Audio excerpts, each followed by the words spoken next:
गणपती आहे, मत्स्य अवतार ते दाखवलेला आहे माशांचा. इथे शिव आहेत, तर या शिवांची मूर्ती इथे दाखवलेली आहे.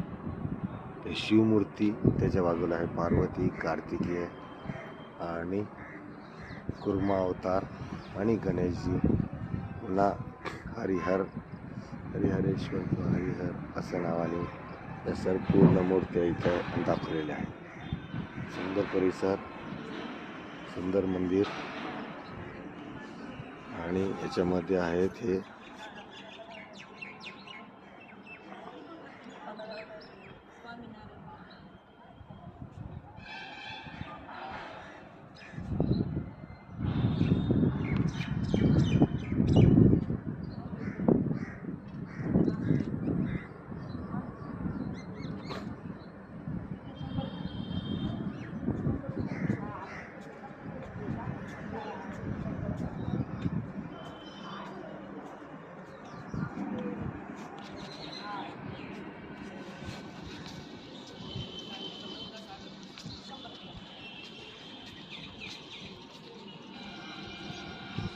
अजीब